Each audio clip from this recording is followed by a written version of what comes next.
So let me start with you, John. I appreciate you staying. I realize we've run over and you have to go to a meeting. You started by talking about, you mentioned the role of universities and the need to think independently, and that's a big part of education. And we ended with Zach, who's talking about sort of some practical skills. And I just want to come back to the larger questions that we started with, which is, is this a good thing that's happening overall for society, the kind of transformation you're seeing, or do you fear that it's going to lead to, I don't know, maybe a bunch of coders and people who sort of didn't go to university and question and think? What's your take on this? I think I could accept as kind of friendly extensions of everything that was said. I certainly believe in the basic approach that Clay puts out. I'm a disciple of his in that regard.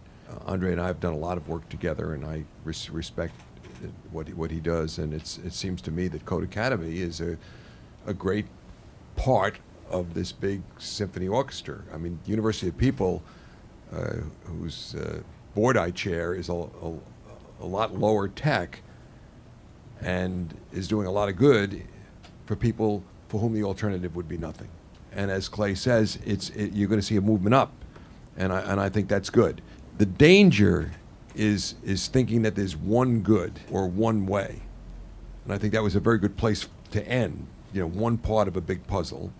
And what I do believe, and this is I don't think clinging to a past, is that some of the magic that goes on in magical classrooms and tutorial sessions, not in big lecture halls, often set up in flipped classrooms or with predicate platforms that build to it, is irreplaceable. And that for some students, and they project to be the ones who can go farthest up the trail of learning, we want to make sure that they have a chance to get there. We're doing a horrible job as a worldwide human society of doing that now, because some students who could do that are right now in tribal villages and don't have any access at all. So that's why I believe very much in taking the 8 pictures that you showed and just keep, as a social matter, moving them up the stream. So when I look at NYU, I think we have a role to play because of where we are, what we are, who we are, and how we do things that can serve the pinnacle of that process. But it's not for everyone and shouldn't be for everyone because it's a very high cost model. I don't think that there'll be obsolescence to that kind of ineffable creative interaction between human beings that goes back to Socrates. If you try to cram the new technology into head-on competition with the traditional work, it costs a lot of money and you always fail. So one reason why you want to compete against non-consumption is you just have to make a product that's better than nothing and the customers will love it. So a good way to think about the pattern here is over and over again in the transition from gasoline to electrical cars, anybody who has tried to compete head-on the California freeway with a pure electric car has gotten killed after billions of dollars of spending on it. And where that needs to be deployed is you got to ask the question, is there a market where the customers would love to have a car that won't go far or go fast? And you ask the question, you say, oh my gosh, the parents of teenagers would love to have a car that won't go far or go fast. And it will come from golf carts into that market, and then it gets better and better. If somebody wants to use the new technology in head-on competition with the traditional on the California freeway, it has to be a hybrid, because you have to harness the best of the old and introduce the best of the new. And that's what we call hybrid learning here. And then little by little, the technology gets better and better. And so in the end, always the pure play of the new technology wins, but the people who are the dinosaurs of the old technology can extend their lives with a hybrid approach. All right, let's open that up to the audience. Hi, this question is for Zach. I was wondering if you think that you could go back and get that poli-sci degree that you wanted in something like Code Academy. I hope so, eventually. I'm also hoping for an honorary degree, so if you know anyone. I think, I hope so, to be honest. We've seen this happen. University of Wisconsin has the Flex Plan where people are able to, go back and complete their degrees by proving competency in certain areas. I mean, do I think that'll happen at Columbia in my lifetime? Like, maybe not, but maybe somewhere else it will. At least not for you. Yeah, exactly. Yeah, we gave Bill Gates his degree, finally.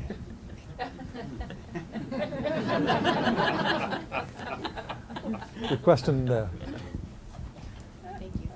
To what extent do you see research being divorced from the learning institutions of tomorrow? And to what extent do you see tenure or other compensation systems being dependent upon real learning and application of learning?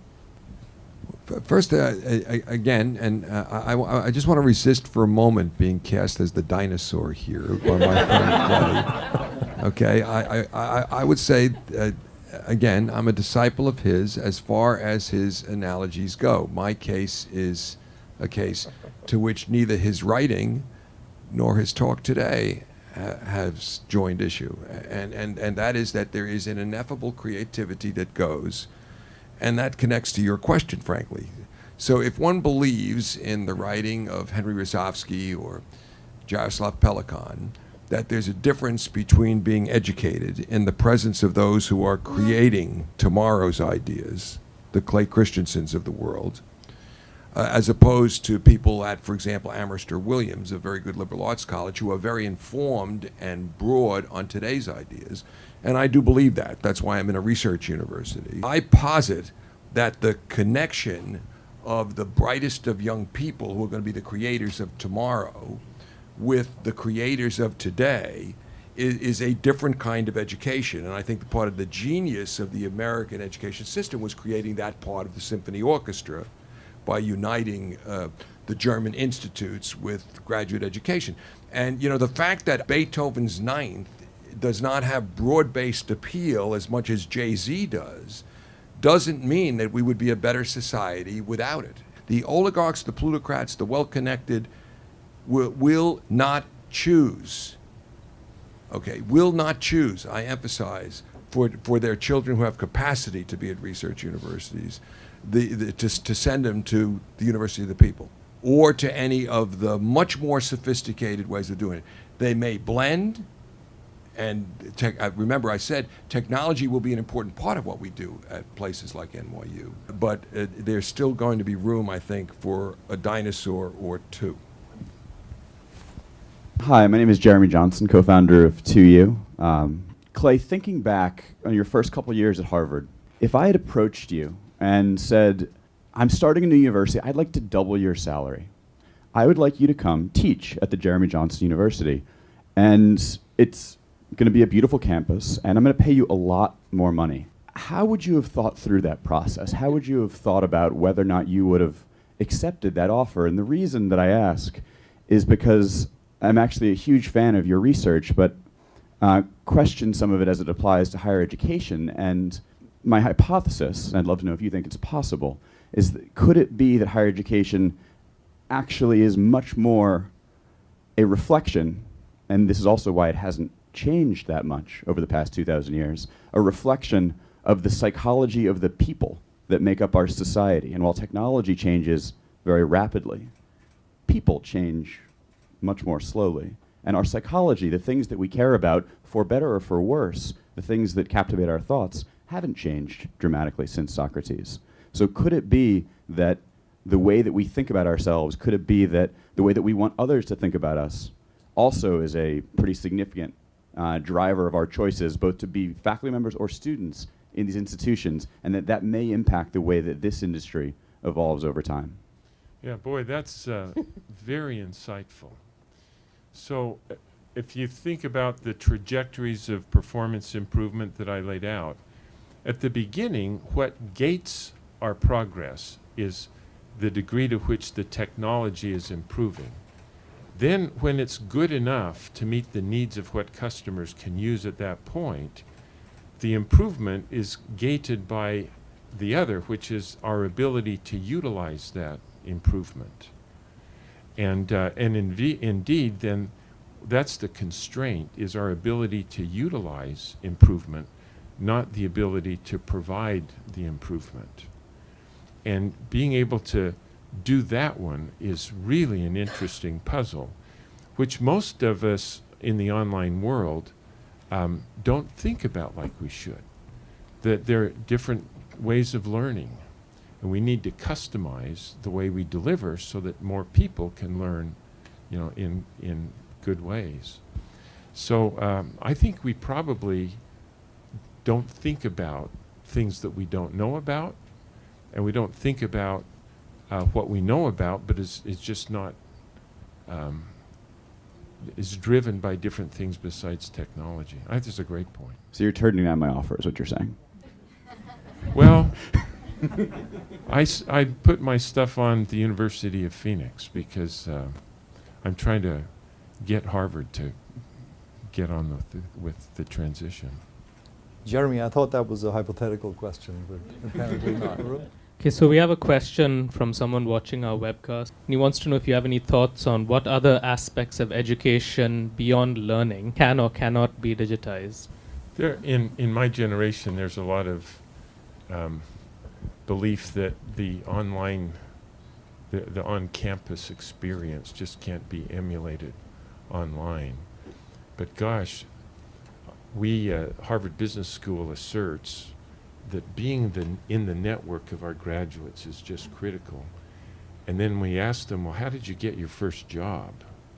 They have all kinds of networks online that are getting better and better. And I think 70 to 80% of all college students already are not on campus. They live at home. And so some of those things I think are actually aren't constraints to what we're doing.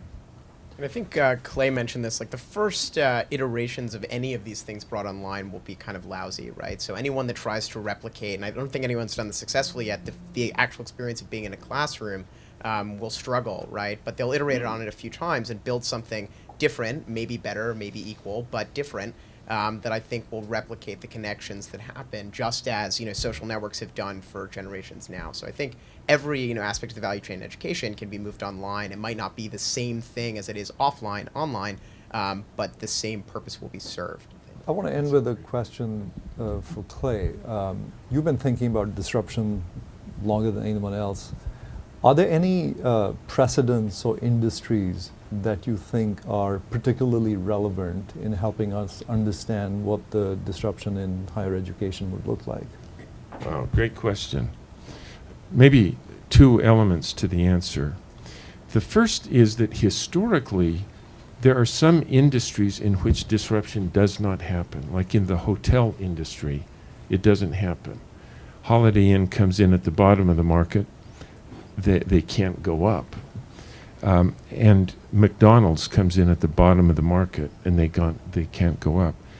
And what we figured out is that industries where disruption occurs, there is some kind of a technological or business model core that can transform something that is simple into more and more capable things. And so in a computer, the microprocessor went up market that way. And historically, the university was like a hotel in that there wasn't a technological core. And so if Holiday Inn wants to compete against the Four Seasons, they can go up market, but they have to emulate what the Four Seasons offers. They can't disrupt them because they don't have a technological core. And in the university, if a state university wants to become a full-fledged research university, they have to emulate NYU. They can't disrupt them. But I really do think that online learning now brings to our industry that core, and so we could not be disrupted until we have the online core in place, and now we're very vulnerable to that.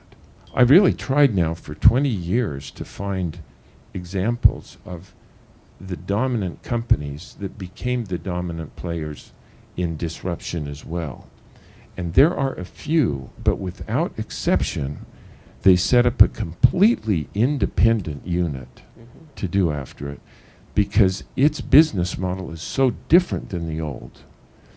And if you ask the old to do the new, the problem is the new begins before the old is troubled.